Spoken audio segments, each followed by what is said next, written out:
Olá a todos, eu me chamo Kézia Ramos. Bom dia, boa tarde, boa noite. Me chamo André e hoje nós vamos explicar o experimento 4, que é o Light Dependent Resistor, ou como nós chamamos, o LDR. Beleza, o nosso experimento foi basicamente introduzir o comportamento LDR, obtendo seus dados experimentais, com dois experimentos que nós vamos explicar logo mais. E com esses dados nós ajustamos seu modelo físico utilizando a intensidade da luz incidente de um LDR ou seus cálculos. Esses foram os materiais que nós utilizamos no experimento, que foi um multímetro ET1110A, um LED branco 5 milímetros, um LDR 5 milímetros, um resistor de 10K ohms, mais um resistor e uma fonte MPL 3305M. Bom, sobre o nosso experimento. O experimento divide-se em duas partes. A primeira parte é a figura 1, onde a gente liga o LED a uma voltagem de um resistor. E aí a gente não liga o LDR a nada, a gente apenas vê a tensão que passa pelo LED e aí mede a resistência do LDR. Apenas isso. Então, o que está conectado à fonte de tensão V2, saindo de V2, é apenas o LED e a resistência. Nisso, a gente vê a incidência de luz em cima do LDR e mede a sua resistência. Já no experimento número 2, que é a figura número 2, a gente faz o quê? Antes o LDR não era conectado, mas agora o LDR passa a ser conectado. E aí existe uma fonte de tensão V1, que também passa pelo LDR. Então a gente vai ter a nossa variação, que vai ser a nosso VR1, que é a tensão VR1, e a resistência R1. Então, o nosso experimento ele se divide em duas partes, como eu disse, com o LDR não conectado medindo apenas sua resistência, e na segunda parte com o LDR já conectado tendo uma fonte de tensão como alimentação. Aqui estão algumas fotos do nosso experimento realizado com o nosso LED ligado, conectado a um LDR, aqui é apenas o nosso LED, e aí toda a instrumentação ligada para fazer os dois experimentos, tanto da figura 1 como o experimento da figura 2. Vamos lá. Aqui nós temos os dados que coletamos e utilizamos para a voltagem do resistor 2, a tensão do resistor 2, falando melhor. Como não houve uma variação em base da resistência, pois o resistor era o que recebia a tensão, nós temos os mesmos dados do que foram medidos, ou, falando melhor, impostos pelo voltímetro. Aí, por isso que a voltagem de VR2 e alvo e a voltagem da VR2 normal estão iguais. E com isso nós fizemos a medição da resistência do LDR, que foi variando com cada número imposto pelo voltímetro.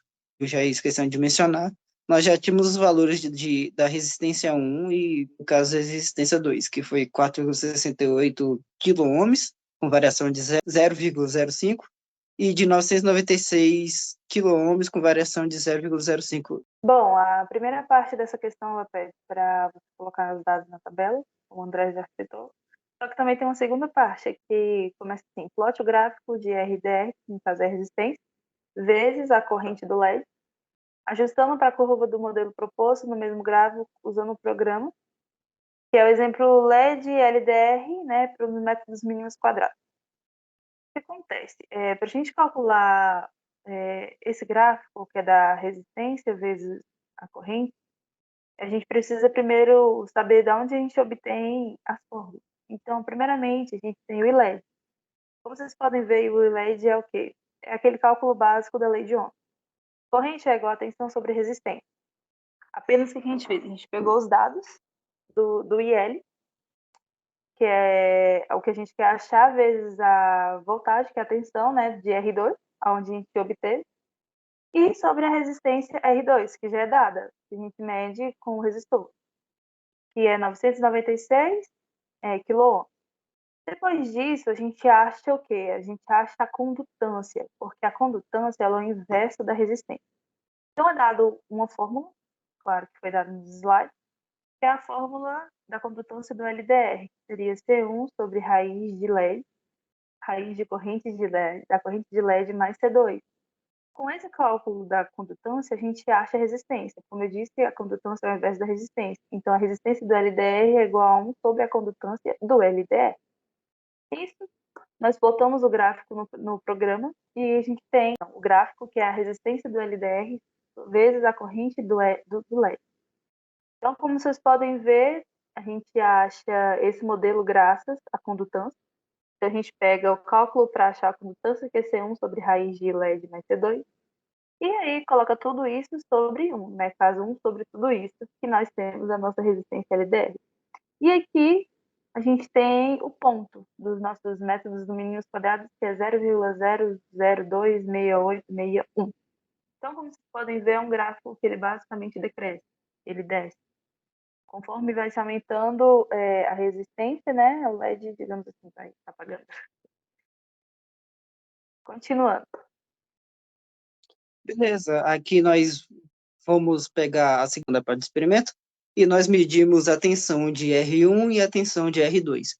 Com isso, utilizando também a lei de Ohm, como foi mencionado anteriormente, nós utilizamos a tensão de R2 e a resistência de R2, que nós já tínhamos antes, e fizemos a divisão de um pelo outro para descobrir a corrente do LED. Também, como nós temos a variação da voltagem em 1 e a tensão em R1, nós fizemos essa diferença e descobrimos a voltagem do LDR e para cada voltagem do R2 alvo. Outra, utilizamos também a lei de Ohm para descobrir a corrente do LDR e, como a Kézia já mencionou anteriormente, para achar a condutância, nós utilizamos a lei de Ohm para o inverso para a resistência, ou seja, para encontrar resistência tem que usar a tensão sobre corrente. Nesse caso, nós utilizamos corrente sobre tensão e encontramos a condutância. E também nós utilizamos V1 como 12 volts com a variação de 0,05 para cima ou para baixo. Bom, vamos lá. Nós temos exercício que ele também pede outro programa no Scalab, que ele pede para a gente usar o modelo matemático para a condutância, que é o GLDR. E aí a gente mede também o GLDR em função do LED, pelos métodos mínimos quadrados. E aí ele pede a gente justificar o modelo, se ele adotado é adequado, né? E rejeitar o ponto de LED, claro, que é o I0, que é apagado, que ele não se encaixa dentro dos padrões, e fazer um relatório e mandar um piloto. Então, o relatório está sendo mandado junto com essa apresentação. Então, vamos lá. O programa foi feito com base do resistor. Só que nós sabemos que a resistência, como eu disse, ela é a inversa da condutância. Então, eu poderia pegar simplesmente o cálculo, que é o cálculo feito pelo RDR, e eu poderia só fazer 1 sobre RDL, que daria a condutância. Porém, se vocês voltarem no slide anterior, quando a gente faz o cálculo, já é dada a condutância para a gente tirar a resistência. Então, o que eu fiz? Eu somente tirei esse 1 dividido sobre o da condutância e apenas deixei a fórmula da condutância.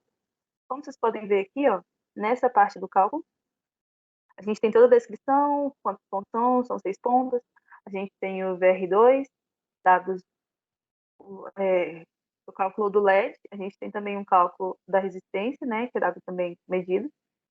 E aí aqui a gente entra no modelo, que é o modelo da condutância que ele pede. Não sei se vocês conseguem ver o meu mouse.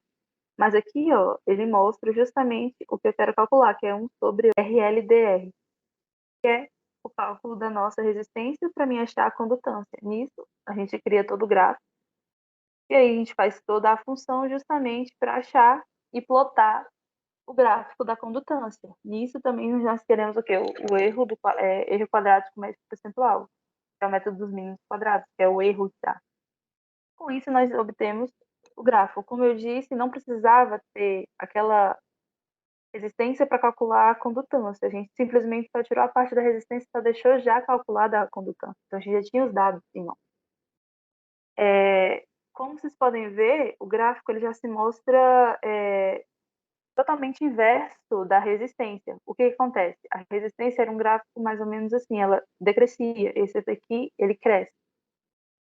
E aí a gente também tem os dados do EQM, né, que é o método de mínimos quadrados, que dá 0,0027.113.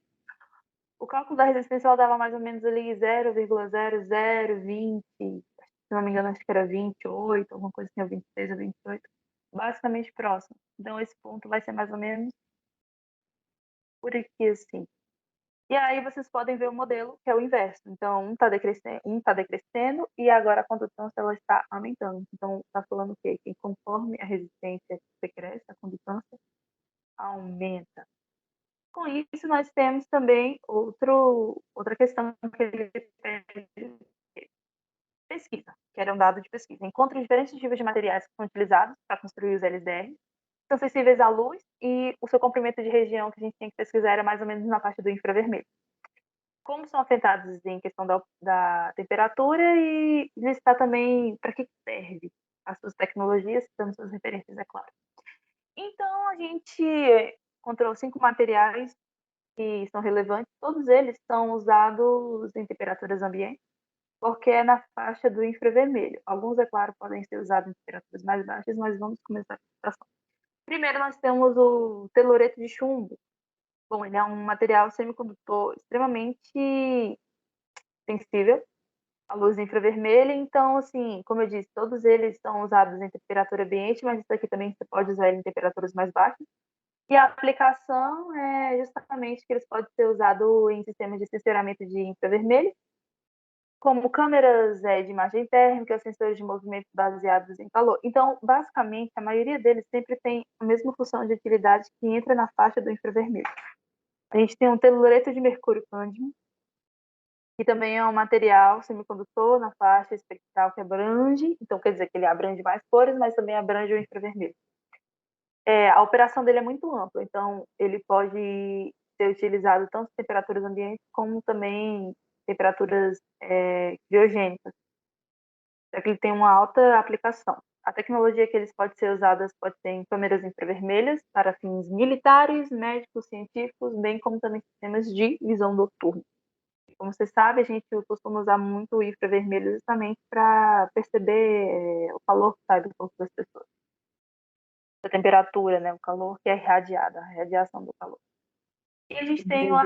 Também dando uma puxada, pode usar esse telureto de mercúrio também para visão noturna, mas não para puxar o calor do corpo humano, mas muitas visões noturnas militares de alta tecnologia utiliza puxando a luz das próprias estrelas. Então, o próprio infravermelho das próprias estrelas pode criar a visão da noturna nos óculos mais sofisticados, que, querendo ou não, não é liberado para o público, e sim só para militares de alto nível. Bom, continuando, a gente tem o arsenito de galho. Como eu disse, ele também é um material semicondutor. Esses materiais são todos semicondutores. Também aplica em temperatura ambiente e ele tem várias aplicações. As aplicações dele são utilizadas para dispositivos de controle remoto, sensores de presença e aplicações de monitoramento de segurança. A gente tem o silício policristalino. Ele é um material que também é sensível ao infravermelho, ele também. É claro que tem várias ampliações de temperatura não, de cores, perdão, entre elas o infravermelho. A temperatura, como eu disse, de operação, todos eles são em temperaturas ambientes, alguns variando, e a aplicação tecnológica é que ele é usado em aplicação de automação industrial, como sensores de proximidade, sistemas de controle de iluminação e sistemas de comunicação infravermelho. A gente também tem o atimoneto de índio. Ele também é um semicondutor, como eu disse, infravermelho. A temperatura dele usada ele é de alta sensibilidade, também pode ser usado em temperaturas criogênicas. A aplicação dele é amplamente usado para astronomia, que também acho que deve se referir ao que o André falou, pesquisas científicas de infravermelho, bem como sistemas de sensoriamento térmico de alta pressão. Então, eu coloquei aqui alguns exemplos desses materiais, né? O primeiro, o segundo, o terceiro, quarto, quinto, para mostrar um pouquinho desses materiais.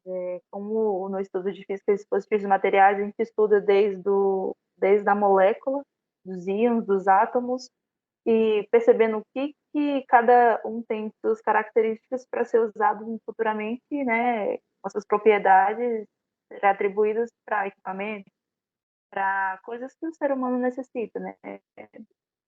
E é isso o nosso trabalho. Aqui são as nossas referências. E esse é o trabalho sobre LDR. Então, muito obrigada.